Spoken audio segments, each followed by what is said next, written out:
आज हम टॉपिक लाए हैं कॉन्डेमनेशन का बारे में ना। कॉन्डेमनेशन का मीनिंग तो आप सब जानता ही है ना, फिर भी एक दो लाइन में हम इसको रिपीट करेंगे। Being declared guilty and deserving of punishment ना। जो कॉन्डेमनेशन का मतलब होता है बीइंग डिक्लेयर गिल्टी, दोषी और दंड के योग्य होना ना, इसको कॉन्डेमनेशन कहा जाता है ना। दोषी और दंड के योग्य घोषित किया जाना ना, और प्रोनाउंस सेंटेंस भी कहा जाता है ना, जिसको सजा देना ना, सजा सुनाना। या फिर ऐसे सिंपल शब्द में हम लोग समझेंगे तो डिक्लेयर अनफिट, मतलब लायक नहीं है ना, ऐसे करके हम लोग समझ सकता है ये कॉन्डेमनेशन का बारे में। तो हमारा मसीही जिंदगी में भी ये कॉन्डेमनेशन बहुत एक इम्पोर्टेंट वर्ड है, जो हम लोग को सीखना और जानना बहुत जरूरी है। नहीं तो कभी ना कभी या अंत में हम लोग इस कॉन्डेमनेशन में पढ़ के हम लोग बहुत पछतावा होने का भी चांस है ना। तो इसलिए ये कॉन्डेमनेशन को जब भी हम लोग मसीही जीवन जी रहा होगा, हमारा जीवन में हमेशा इस शब्द को याद रखना बहुत जरूरी है। तो ये कॉन्डेमनेशन, सोर्स ऑफ कॉन्डेमनेशन, कॉन्डेमनेशन कहाँ से आता है बोलने से, बाइबल में देखने से भी एक वर्ड से आता है, सीन, पाप ना। पाप का कारण ये कॉन्डेमनेशन आता है। आप लोग ने सुना है आदम का वजह से मनुष्य में पाप आया था, इसलिए जो बच्चा माँ का कोख में बिल्कुल इनोसेंट है उसको भी पापी ठहराया गया था, है कि नहीं। तो माँ का कोख से ही पापी थे बोल के बाइबल हम लोग को कहता है। क्यों? क्योंकि आदम का वजह से हम लोग को कॉन्डेमनेशन में हम लोग गिर गया था। तो उस समय क्या होता था, आदम का समय में जब हम लोग को परमेश्वर ने कॉन्डेमनेशन में लाया है, तुरंत जजमेंट हम लोग का ऊपर लेके आता था ना। ऐसे करके पहले स्क्रिप्चर में भी पढ़ा है, एक मनुष्य के कारण हमें कंडेमनेशन में लाया ना, लेकिन दूसरा आदम बोलता है हम लोग यीशु मसीह को ना, दूसरे आदम के कारण फिर हम लोग को कंडेमनेशन से बाहर निकाला, ऐसे करके। तो ये कंडेमनेशन कहाँ से आता है बोलने से, सोर्स ऑफ कंडेमनेशन है सीन। एज फॉर बाइबल का मुताबिक जितने भी पाप है वो जो हमें कंडेमनेशन में लेके जाता है ना, और जितना भी सिनर से पापी है डिजर्व कंडेमनेशन, वो कंडेमनेशन का योग्य है, अनफिट, प्रभु के लिए अनफिट कहने का योग्य है ना। क्योंकि रोमन 3:23 और 5:12 में भी हम लोग को मिलता है ना। इसमें ऐसा कहता है, everyone has sinned and is far away from God's saving presence, sin came into the world one man and his sin brought death with it ना, ऐसे करके हम लोग को बाइबल बताता है। और जो सब सीन है ना, जितना भी बाइबल में मेंशन किया गया है, रिफ्लेक्ट किया गया है, और हमारा जो सिनफुल नेचर है और हमारा जो एक्शन है ना, which separate us from God, जो हमें परमेश्वर से दूर लेके जाता है, वो हमें कंडेमनेशन में लेके जाता है ना, और वही हम लोग का कंडेमनेशन का सोर्स होता है ना। तो कॉन्सिक्वेंसेस को हम लोग देखेंगे। कॉन्डेमनेशन सोर्स को तो हम लोग पता चल गया, ये पाप से आता है, पाप के कारण कॉन्डेमनेशन आता है। लेकिन उसका कॉन्सिक्वेंसेस क्या है ना, उसका नतीजा क्या होगा हमारे मसीही जीवन में ना। मसीही जीवन नहीं होने से भी जो नॉन बिलीवर्स है, जो मसीह को नहीं जानता है, अभी तक तो एक्सेप्ट नहीं किया है, उन लोग का ऊपर भी ये कॉन्डेमनेशन आने वाला है, उन लोग का ऊपर भी ये भारी पड़ने वाला है ना। तो कॉन्सिक्वेंसेस ऑफ कॉन्डेमनेशन क्या है? एक नंबर में है leads to death and eternal separation from God ना, हमें मृत्यु में ले जाएगा और हमेशा के लिए परमेश्वर से सेपरेट कर दिया जाएगा, अलग कर दिया जाएगा। दूसरा क्या है? डिस्ट्रक्शन ना, हमारे डिस्ट्रक्शन, हमें डिस्ट्रक्शन तक लेके जाएगा। तीसरा क्या है? Guilt and same. गिल्ट मतलब गलती ना, गलती, और सेम मतलब शर्म, शर्मनाक होगा हम लोग का साथ ना। तो ऐसा करके रोमन 6 इसका कॉन्सिक्वेंसेस क्या है बोलने से? 3 है, leads to death and eternal separation from God, destruction और गिल्ट एंड सेम ना, शर्मनाक हम लोग का होने वाला है। तो किस तरह हम लोग को डेथ में लेके जाएगा और इटर्नल सेपरेशन फ्रॉम गॉड ना, किस तरह ऐसा होगा बोलने से रोमन 6:23 में हम लोग देख सकता है, for the wages of sin is death करके हम लोग को बाइबल बताता है, but the gift of God is eternal life through Jesus Christ our Lord. और रिवलेशन 21:8 में भी कहता है, but the fearful and unbelieving and the abominable and sorcerers and idolaters and all liars shall have their part in the lake which burned with fire and brimstone, which is second death, दूसरी मृत्यु। ऐसा करके जब हम लोग को great white throne judgement होगा ना, ग्रेट व्हाइट थ्रोन जजमेंट में हम लोग का राइचस लोग का जजमेंट नहीं होगा, क्योंकि राइचस लोग का जजमेंट उससे पहले हो चुका होगा। उन लोग मुकुट लेके अपना अपना रिवार्ड लेके, रिवार्ड जजमेंट में उन लोग अपना रिवार्ड लेके रह चुका होगा। लेकिन ग्रेट व्हाइट थ्रोन जजमेंट, जिसको सेकंड डेथ यहाँ बाइबल में कहा गया है रिवलेशन में, वो है जो अनराइचियस ना, जो लोग प्रभु का लायक नहीं है, कॉन्डेम करके उन लोग को, जो प्रभु से दूर, हमसे दूर हटो बोल के बाइबल में कहता है ना, बाएं वाला को हमसे दूर हटो, मैं तुम्हें नहीं पहचान, एक दिन ऐसा आएगा। उन लोग का जजमेंट होगा उस समय ग्रेट व्हाइट थ्रोन जजमेंट में, उसी को सेकंड डेथ कहा गया, जो हमेशा नहीं बुझने वाला आग में फेंक दिया जाएगा, उन लोग को डाल दिया जाएगा, ऐसे करके कहता है। तो इसलिए ये जो सोर्स ऑफ कॉन्डेमनेशन जो पाप है, और जितना भी अभी यहाँ में पढ़ा है, जो फेयरफुल अनबिलीविंग है, एवोमिनेबल, सोर्सरर्स और आइडोलेटर्स और ऑल लायर्स, ये लोग पाप है, पाप, यही पाप है ना। तो इन लोग को आग में फेंक दिया जाएगा। दैट मीन्स कॉन्सिक्वेंसेस ऑफ कॉन्डेमनेशन जो बहुत भयानक होने वाला है हम लोग का, जो कभी नहीं बुझने वाला, जहां में सेकंड चांस नहीं होने वाला, हम लोग को वहां में फेंक दिया जाएगा ना। तो ऐसा करके इसका कॉन्सिक्वेंसेस भी हमें पता चल गया कि जब हम लोग कॉन्डेमनेशन में गिरेगा तो उसका कॉन्सिक्वेंसेस, उसका नतीजा बहुत बुरा होने वाला है हम लोग को। सबसे पहले तो परमेश्वर से इटर्नल सेपरेशन होगा हम लोग का, और डेथ मतलब जिसको इसमें रिवलेशन में सेकेंड डेथ भी कहा गया है ना, उसमें फिजिकली हम लोग को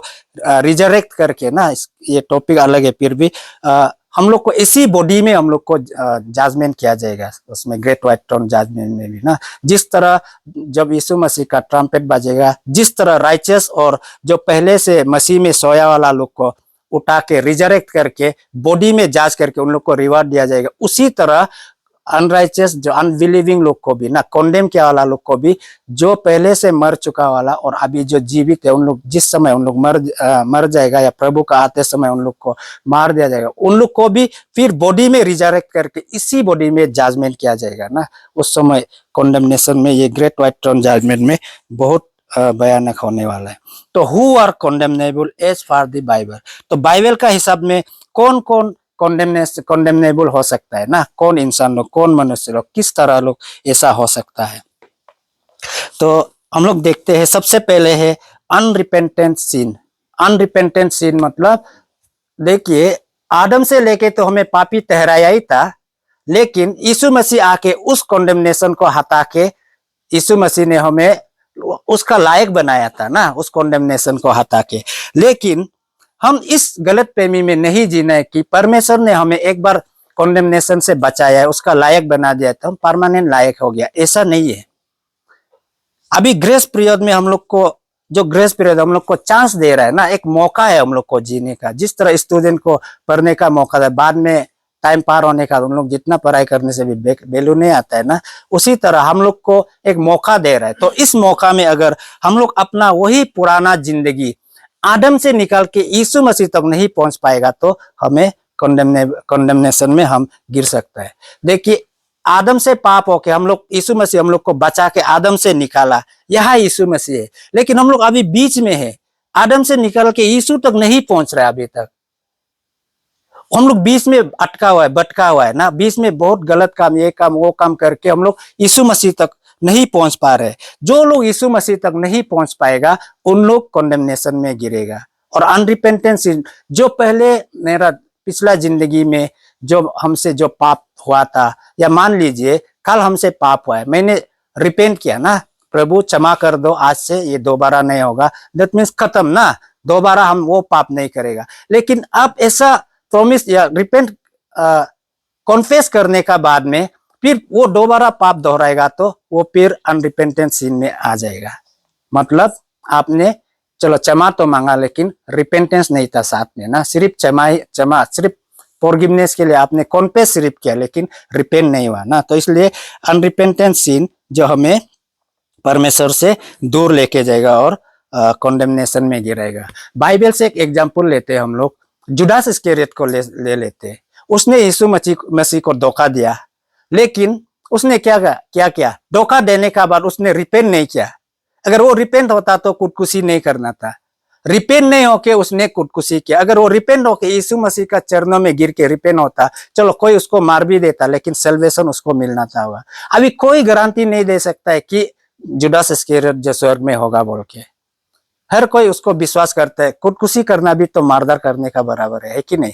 तो जो मारदार है फिर बाइबल का हिसाब से वो फिर स्वर्ग को प्राप्त नहीं करेगा, वो तो नरक जाने वाला है। तो इसलिए जुडास इस्करियोत अगर रिपेंट होके प्रभु का सामने कॉन्फेस कर किया होता तो शायद उसको मौका मिलना भी था होगा ना। और एक है जो जक्कैस ना, जो टैक्स कलेक्टर था, वो भी कितना पाप में था, दूसरा का हक को चिन चिन के लूट रहा था। लेकिन जिस दिन उसने रिपेंट करके मैं इन लोग को तिगुना चौथा गुना वापस कर देगा बोल के, जिस दिन उसने रिपेंट करके प्रॉमिस किया, कॉन्फेस किया, यीशु मसीह उसका घर आके खाना खाया था। इसलिए रिपेंटेंस बहुत इंपॉर्टेंट है। अगर अनरिपेंटेंस सीन होगा तो हम लोग इसका नतीजा जुडास इस्करियोत का जैसे हो सकता है। और पीतर का भी आप लोग ले सकता है, 3 बार यीशु मसीह को डिनाई करने का उसमें पछतावा आया और लास्ट में वो अपना जान तक दे दिया मसीह के लिए, इतना तक हुआ है। तो इसलिए ये अनरिपेंटेंट सिन जो है बाइबल का हिसाब में वो कंडेमनेशन में चला जाएगा। डिसोबीडियंस टू गॉड्स कमांडमेंट ना, जो परमेश्वर का जो आज्ञा है उसको जो नहीं मानेगा वो कंडेमनेशन में चला जाएगा।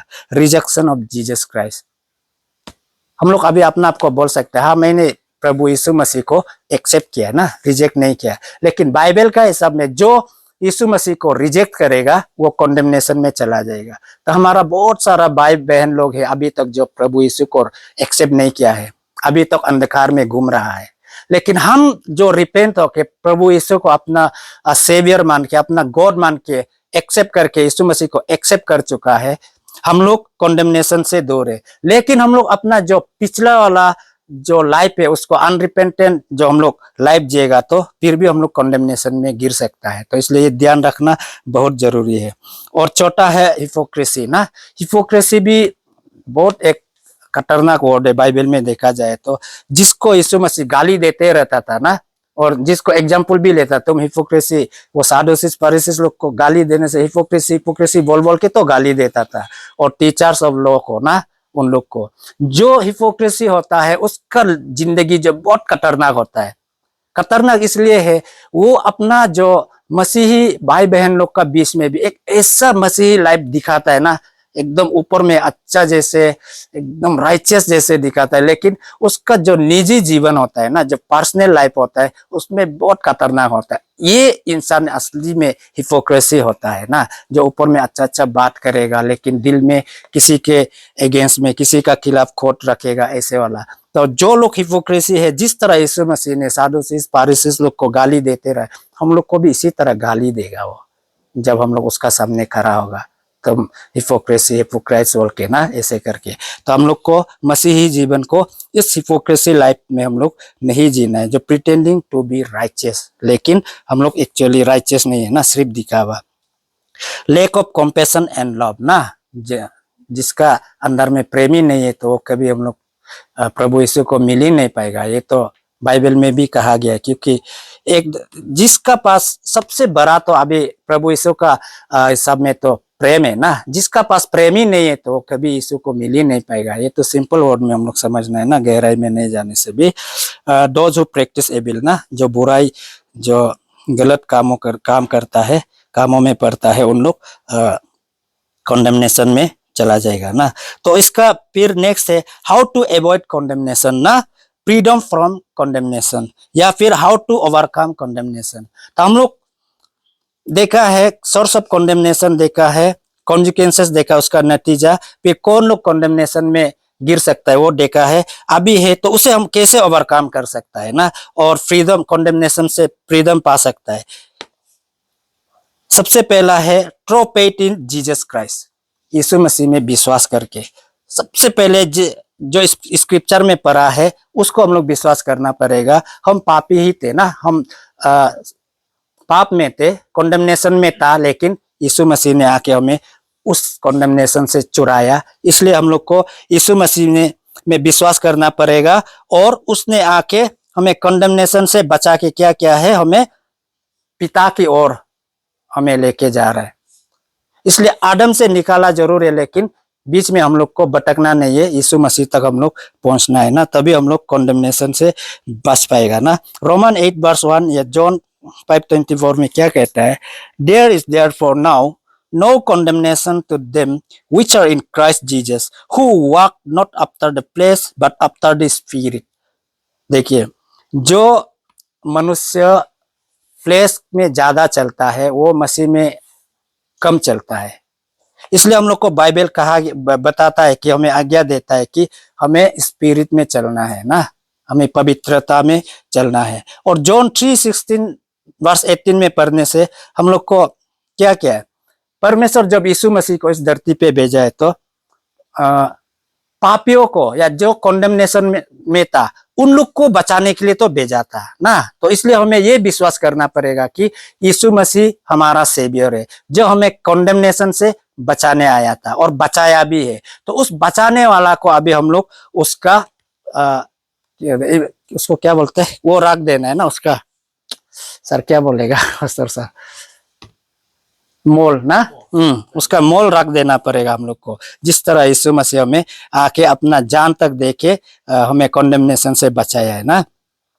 एग्जाम्पल में हमें ये देखने को मिलता है बाइबल से, स्टोरी ऑफ एडल्ट्रस वोमेन को आप लोग ने बहुत बार सुना होगा, कोई कोई इसको एक टॉपिक बना के भी बताता है ना।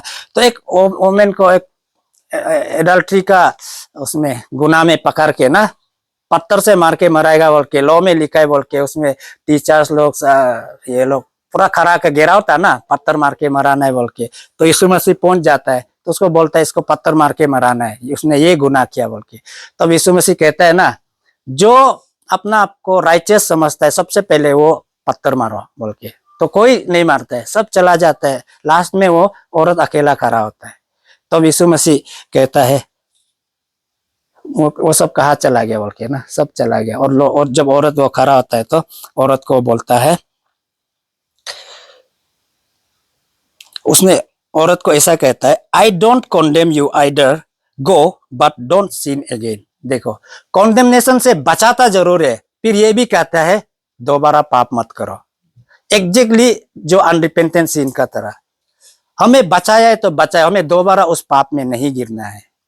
उस औरत को जिस तरह सिखाया गया था, मैं भी तुम्हें कॉन्डेम नहीं करता हूं, लेकिन जाओ, लेकिन दोबारा पाप में मत पड़ो, दोबारा पाप मत करो। तो हम लोग बचाने का बाद भी अगर दोबारा पाप करेगा, दैट मीन्स ये इनडायरेक्ट वार्निंग है कि हम कॉन्डेमनेशन में गिर सकता है। और जो प्रोडिगल सन का बारे में हम लोग को पैराबल भी दिखाई देता है ना, लूक 15 में, पहले का जो एडल्ट्रस वोमेन जॉन 18:1 से आप लोग को मिलेगा। जो प्रोडिगल सन का बारे में भी हम लोग को जब हम लोग देखता है तो क्या डेमोन्स्ट्रेट करता है बोलने से, God's love and forgiveness rather than condemnation. जब हम लोग यीशु मसीह को विश्वास करता है तो हम लोग फॉरगिवनेस और लव को हम लोग दिखाई देता है ना, परमेश्वर का फॉरगिवनेस और प्रेम को हम लोग दिखाई देता है। अगर मेरा भाई उस प्रोडिगल सन का तरह पूरा अपना हिस्सा लेके चला जाता और पूरा खर्चा करके फैमिली को भी बदनाम करके वापस आ, हम तो उसको गाली देना था, है कि नहीं? लेकिन उसका पिता ने क्या किया था, एकदम उसको नहला धो के सबसे अच्छा एनिमल काट के उसको खिलाया था। उसमें भी हम लोग ये दिखाई देता है कि जब हम लोग रिपेंट होके वापस आता है तो परमेश्वर उसका प्रेम और फॉरगिवनेस हमारे लिए ऑलरेडी और हमेशा ऑलवेज तैयार रखता है ना। तो इसलिए जब हम लोग यीशु मसीह में विश्वास करता है तो ये हमें देखने को मिलता है और हमारा साथ भी ऐसे ही होगा। इसलिए जो हम लोग जब यीशु मसीह को विश्वास करता है तो हम कॉन्डेमनेशन से फ्री हो सकता है। Through repentance and turn away from sin, Acts 3:19 में भी कहा गया है। हम लोग किस तरह कंडेमनेशन से बच सकते हैं बोलने से, through repentance and turn away from sin, पछतावा और टर्न अवे, जो हमसे गलत हो रहा है उससे मुंह मोड़ना ना। इसको इतना में समझेगा हम लोग, जो हम लोग से गलती हुआ है, पाप हुआ है, गुनाह हुआ है, उसको हम लोग उससे रिपेंट होके क्षमा मांगना और उससे उसको दोबारा अपना जिंदगी में हावी होने नहीं देना ना। तो जो 1 जॉन 1:19 में भी यहाँ में ऐसा लिखा है, if we confess our sins he is faithful and just to forgive us our sins and to cleanse us from all unrighteousness. जब हम लोग को अनराइचियसनेस क्लींस कर देगा, ऑटोमेटिक हम लोग कंडेमनेशन से बाहर आ जाता है, क्योंकि हम लोग राइचियस बन जाएगा। वॉकिंग इन द स्पिरिट, हमें पवित्रता में चलना है। Obeying his commandment, live a life of obedience to God's word, परमेश्वर का वचन का अनुसार हमें एक जीवन जीना है, तभी हम लोग कंडेमनेशन से बच सकता है और उससे ओवरकम कर सकता है। क्योंकि ओवरकम इस तरह होगा, जो भी ट्रायल हो, टेम्पटेशन हो और जो भी गलत काम हो, जब हम लोग वचन में रहेगा तो हम उसे ओवरकम कर सकता है और उससे हम बाहर निकल सकता है, क्योंकि हमारे पास फेथ होता है। हाँ, वचन में लिखा है, स्क्रिप्चर में लिखा है, पक्का होगा, क्योंकि स्क्रिप्चर कभी झूठ नहीं बोलता है, जैसे लिखा है ऐसे होता है। बस विश्वास हम लोग को करना होता है। जब हम लोग विश्वास नहीं होगा तो हम उसे झूठा ठहराता है, उस स्क्रिप्चर को। हमने तो विश्वास किया था, नहीं हुआ, प्रार्थना किया था, नहीं, क्यों नहीं हुआ? हम मेरा पेट कम था, कमजोर था, मेरा विश्वास कमजोर होने का कारण हम नहीं हो पाता है। और कांस्टेंट प्रेयर ना, कांस्टेंट प्रेयर, लगातार प्रार्थना करना एक मसीही लाइफ में। आप लोग तो देखा ही है कौन कौन बाइबल में किस तरह प्रेयर किया, उन लोग को उत्तर दिया ना।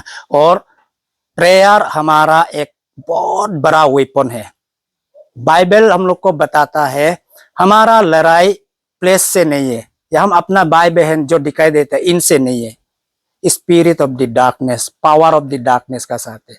तो उस पावर ऑफ द डार्कनेस को हम एक, आप लोग का लोकल दाव लेके जाके लड़ाई करेगा, सकेगा? नहीं सकेगा। किसको मारेगा आप? दिखाई भी नहीं देगा। थ्रो प्रेयर, प्रार्थना की तरह, थ्रो प्रार्थना की द्वारा हम उसे लड़ सकता है। तो इसलिए हमेशा कांस्टेंट प्रेयर हम लोग अपना मसीही लाइफ में रखना बहुत जरूरी है। ये हमारा सबसे बड़ा और ताकतवर वेपन है, क्योंकि अभी हम लोग प्रार्थना ही कर सकता है और क्या कर सकता है कि नहीं? उस दिन पास्टर जुमतो का भी वीडियो आप लोग कोई कोई देखा होगा, बहुत अच्छा से बताया था प्रेयर का बारे में। हम लोग एक आदमी डिब्रूगढ़ में एडमिट होके बैठा, हम यहाँ बैठ के क्या कर सकते हैं? कुछ नहीं कर सकते, प्रेयर कर सकते हैं। हमारा प्यार, हम यहाँ प्रेयर करेगा, असर वहां होगा। तो इसलिए प्रेयर हमारे लिए बहुत बड़ा वेपन है ना। और ये जो जॉन 15:1 में हम लोग को क्या दिखाई देता है, परमेश्वर एक गार्डनर है बोल के हम लोग को दिखाई देता है। परमेश्वर, पिता परमेश्वर एक गार्डनर है और वो पौधे लगा, गार्डनर क्या करता है? पौधे लगाता है ना, बीजन डालता है। बीजन डाल के जब हम लोग नीचे पड़ते जाता है तो जो पेड़ में जुड़ा नहीं रहेगा डाली काट दिया जाएगा, ऐसे करके ना। जो पल नहीं पलेगा उसको पेड़ से अलग कर दिया जाएगा, ऐसे करके। हम अपना प्रैक्टिकल लाइफ में भी इसको लेके देखिए, परमेश्वर एक गार्डनर है तो हम लोग क्या है? उसका पौधा है, उसका बीजन है। हम लोग को इस धरती पे परमेश्वर ने चोर के रखा है, पेक के रखा है पल लाने के लिए। और जो पल नहीं लाएगा उसका क्या होगा? Declare unfit, condemnation. मैं एक मसीही है, मैं एक बिलीवर हूं। हमको परमेश्वर ने इस धरती पे उसका कार्य करने के लिए रखा है, उसका काम करने के लिए रखा है। अगर हम उसका काम नहीं आएगा तो क्या करेगा? हमको अनफिट डिक्लेयर करेगा परमेश्वर। दैट मीन्स कॉन्डेमनेशन में हम गिर रहे हैं, है कि नहीं? तो इसलिए हमको परमेश्वर ने एक विजन की रूप में इस धरती पे डाला है, तो हम कोशिश करते हैं कि हम पल पले अच्छा फ्रूट लेके आए, ताकि हम कॉन्डेमनेशन में ना गिरे और हमें उस डाली की तरह काट के आग में ना फेंक दिया जाए, जो डाली सूख जाता है, जो फल नहीं लाता है, उसकी तरह काट के आग में फेंक ना दिया जाए। ऐसे करके हम लोग अपना जीवन को यहाँ में जीना है। लास्ट में कंक्लूजन में हम आते हैं, the Bible emphasises the importance of living a life that is pleasing to God. जो बाइबल हमें ये एम्फसाइज करता है कि हमें परमेश्वर को प्लीज करने वाला, खुशी देने वाला एक जीवन जीना है हम लोग को। मेरा बेटा पढ़ाई करने भेजा है तो पढ़ाई नहीं करके सिगरेट पी के रहेगा, हम प्लीज नहीं होगा ना, हम दुखी होगा, हम खुशी नहीं होगा। उसी तरह परमेश्वर हमें इस धरती पे उसका कार्य के लिए भेजा गया है। अगर हम, मेरा बेटा द्राक्ष खा के घूम रहा है तो हम जिस तरह दुखी होगा, परमेश्वर को भी इसी तरह दुखी होगा। तो इसलिए हमें जिस तरह हम लोग सोचता है मैं एक ऐसा लाइफ जीऊंगा जो जिस लाइफ को देख के मेरा पिताजी खुश होता है, तो वही लाइफ हम परमेश्वर को खुश करने के लिए जीना है, ऐसा लाइफ जीना है ना। And warns against behaviours and action that can lead to condemnation. हमें एक ऐसा वार्निंग, चेतावनी देता है, ऐसा एक्शन में या बिहेवियर में हमें नहीं गिरना है जो हमें कंडेमनेशन तक लेके जाएगा। Our sins lead to condemnation, हमारा पाप हमें कंडेमनेशन में लेके जाता है, but through faith in Christ we can be freed from condemnation. यीशु मसीह पर विश्वास करके, उसके ऊपर विश्वास करके हम कंडेमनेशन से बाहर आ सकते हैं। As believer we are called to live in the freedom of Christ ना, walking in the spirit and rejecting the power of condemnation. तो हमें एक ऐसा जीवन जीना है जो हमें कंडेमनेशन से बाहर लेके आए। और आदम से तो निकला जरूर है, लेकिन हमें संघर्ष करके यीशु मसीह तक पहुंचना है। इस बीच में हम लोग को गायब नहीं होना है ना, पहला आदम से निकाल के हमें दूसरी आदम तक पहुंचना बहुत जरूरी है। तभी हमारा इस धरती का जो परमेश्वर ने हमें बीज डाला है, उस बीज का हम लोग अच्छा एक फल ला सकता है, एक अच्छा जीवन जी के, एक उसका फ्रूटफुल लाइफ हम परमेश्वर के लिए जी सकता है ना। उसका जिस दिन हमें परमेश्वर रिवार्ड के लिए रिवार्ड जजमेंट करेगा, उस समय हम अपना मुकुट लेके, अपना अपना हिस्सा का जो रिवार्ड है उसे लेके हम स्वर्ग में पार्टी मनाएंगे ना। इसी तरह जिस तरह आज हम यहाँ बैठ के परमेश्वर का या हम लोग महिमा प्रशंसा कर रहे हैं, उसी तरह हम लोग एक दिन स्वर्ग में भी इसी तरह बैठ के प्रभु का महिमा प्रशंसा करेंगे। नहीं तो ऐसा नहीं होगा तो हमें ग्रेट व्हाइट थ्रोन जजमेंट में, जिसको बाइबल हमें बताता है कि सेकेंड डेथ, दूसरी मृत्यु ऐसा करके कहा गया, जो इटर्नल सेपरेशन फ्रॉम गॉड ना, परमेश्वर से हमेशा सेपरेट करने वाला एक जगह में हमें फेंक दिया जाएगा। तो आज का वचन ये था। तो इस वचन के थ्रू प्रभु हम सभी को आशीष करे ना। समय चेयरपर्सन को